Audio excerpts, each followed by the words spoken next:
Greetings, this is Bruce Ruby, the Nostalgia Catholic, with another Isaac Asimov short story. And as you can see, this story is gathered up into Omni. There is, however, no mention of this story on the cover, and even in the table of contents, the way they refer to this in the table of contents is to say poly sci-fi fiction, and then there's a whole long list of authors and the page where they start. So I'll just read those, page being 60. But it's got a little short stories by Robert Silverberg, Barry N. Malzberg, Marta Randall, Jim Aiken, Isaac Asimov finally, and Norman Spinrad. So if you go to page 60,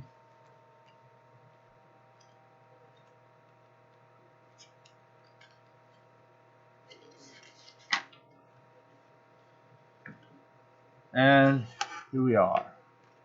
There's a little blurb with a collection of stories. It's a rather nice little piece of artwork, a bit of it there, kind of in the style of The Runner, where you have one side, you have this whole great big picture, on the other side, part of it, maybe slightly magnified or just out of context. And here you have the whole thing. Guy just standing there with his suit, and he's got a great big apple hovering in front of his face for no particular reason. Like his derby hat. Okay. Little squib here just says 6 Political Fables by Robert Silverberg, Barry N. Malzberg, Marta Randall, Jim Aiken, Isaac Asimov, and Norman Spinrad. So it'll have a little subtitle, a little title of each, and those are the orders. So the first one's called Hail to the Chief. Obviously, that one's by Robert Silverberg. Then, To Mark the Times We Had, written as a play, kind of like. Alright, by Marta Randall. There's then A Dance for the King, which is a little longer and then carries on to page 112.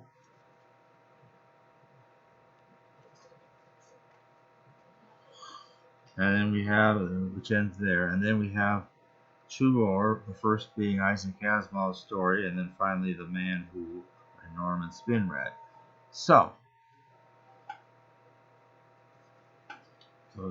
Isaac Asimov's story, the little title here is The 10-Second Election.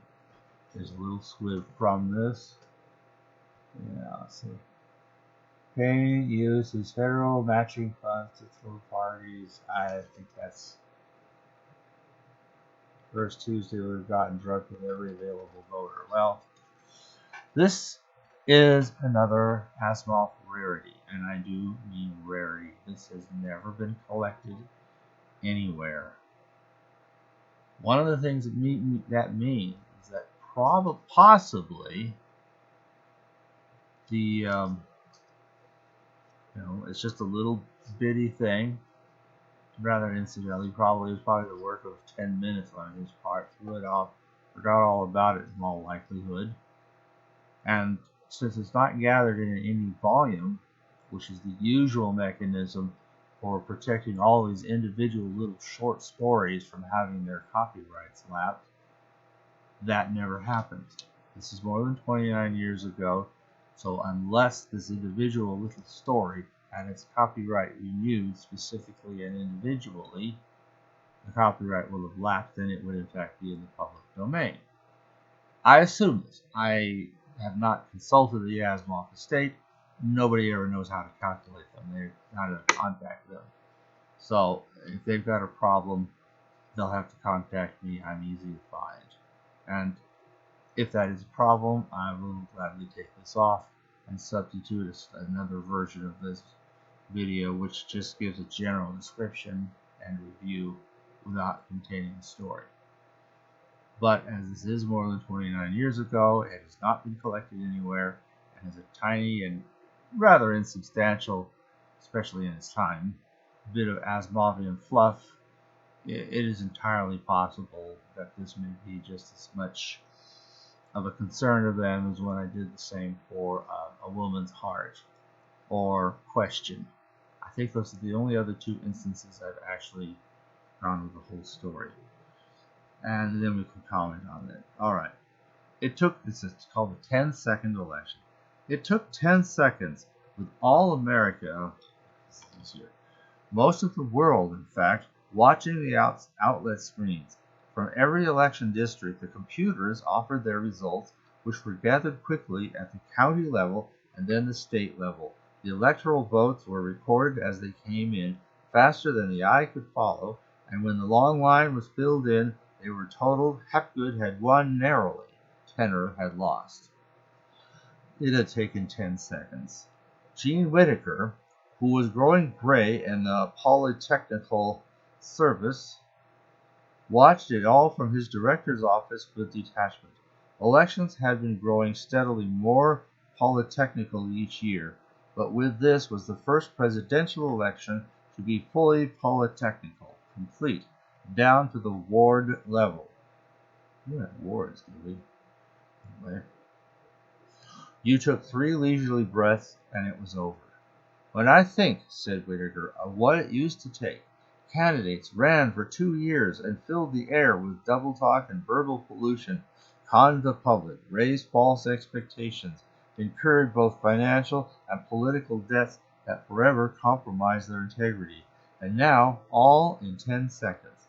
He smiled at his associate, Leonard Rothstein, and, relaxed and full of self-satisfaction, leaned his chair back against the wall, for it was his expertise, more than anyone else's, that had made the last step to full polytechnicality possible.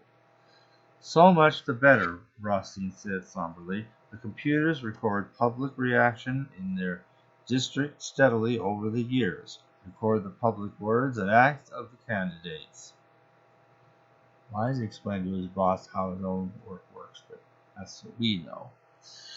And the computers aren't fooled by double talk or emotional appeals. Oh, that would be an interesting accomplishment. Supposedly not. So they know what the election results in their districts will be without anyone actually needing to vote and without the vote being skewed by dishonesty. It works in theory. It works in practice, then. It's worked in local and state elections for years, and now it's given us a president by a very narrow electoral margin. So, if you look, Gene, you'll find that Illinois was a swing state. Imagine Illinois being a swing state. When has that ever been the case? I mean, I remember with Florida was a swing state in 2000, but this is 1984. You know. But even then, Illinois was not a swing state.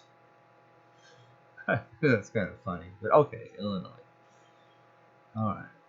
If its electoral vote had gone to Tenor, he'd have been elected. Hapgood's popular margin was small, and if Cook County had changed 1,000 key votes, Hapgood would have lost Illinois and the election. So McIntyre's in charge of the Cook County computer. And he's very clever and ambitious. I wonder if he just slightly gimmicked the programming of several computers to make trouble for us. Whittaker frowned. Have you any reason for saying that? There have been some suspicious results in Cook County before. You've never come to me with this. Have you been able to prove tampering? No, I haven't, which is why I didn't come to you. But now he might be able to show we have a tainted presidential election. It's not quite clear who's talking to who in all of this. Whittaker frowned in thought, and then said, We'll have to neutralize McIntyre. Oh, okay, McIntyre and McIntyre. All right, I see. McIntyre may be doing something. Okay, and Whittaker wants to be... Okay. All right, we'll have to neutralize McIntyre as soon as possible. But for now, we'll let the results stand, of course. What the hell? Hapgood or Tenor? It's the computers that make the decisions anyhow, and we're in charge of them.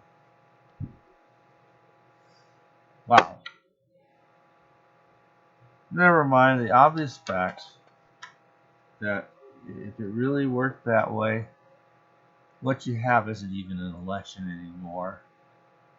Some would describe it as a selection. I mean, it's a crude way of trying to gather just a general sense of what the general run of society wants to see happen. It's very crude because there's so many things that can and do go wrong. You've got the fact that some voters will be more motivated than others. They may be more likely to actually trouble themselves to go and vote than those who are not motivated. So that kind of is self-correcting to some degree, at least on a large statistical basis it kind of is. Kind of like psychohistoric equations, it's just a handful of people. You'd have to look at individual reactions of individual people. But when you get large enough crowds, you begin to see, those who really don't care about the outcome might not be bothered to go and vote at all. And those who, at least the more likely they care, the more likely they're going to show up and vote. Some correlation there, statistically, which doesn't take into account a lot of individual accounts. So, what do we got here? Computers deciding. This takes on, though, a weird flavor. I'm a little hesitant to have brought this story out because, frankly, I don't think it'd be a good idea. I don't think we should be giving certain characters any ideas. There was a headline in a prominent paper not that long ago to the effect that to save democracy, let's abolish elections. I think whatever publication had that changed the title, at least in the electronic version. But there's originally their heading whatever was to save democracy, abolish elections. Just so unconscious of their own irony, it's like I'm gonna save the planet by blowing it up. You want to stop all the pollution and all the ozone problems and global warming problems. Man, just blow up the planet and all those problems will be gone. It's a such scale of irony. So, and it's kind of neat that once again we got a little bit of corruption. It didn't take much. Apparently, McIntyre, it didn't take him much to actually throw the whole election. Ooh.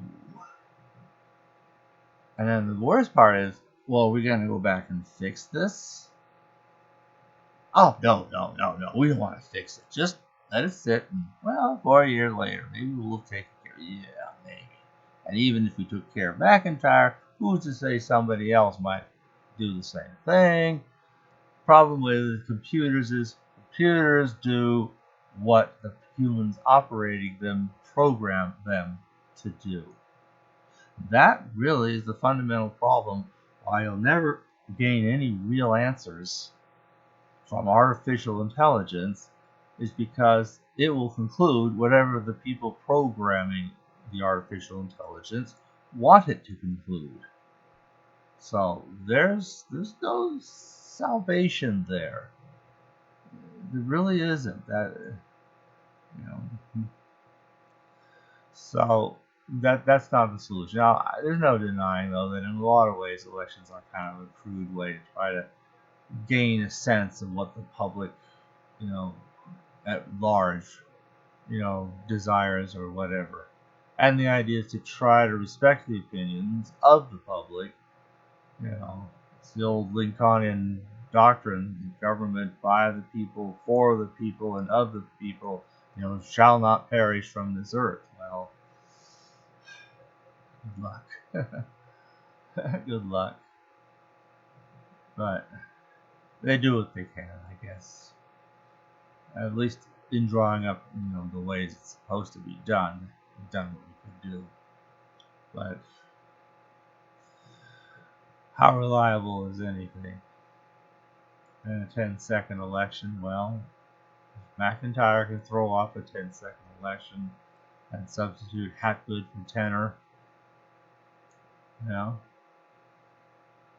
I think that just goes to show you got the same problem. Though I guess there would be something to be said for getting it all over in 10 seconds. I don't know. That's the story. Make of it what you will. And if this video disappears for a while, I've explained why now, and I'll explain that again, along with a more general commentary and review without the text in the event that there's a problem. Thanks for listening.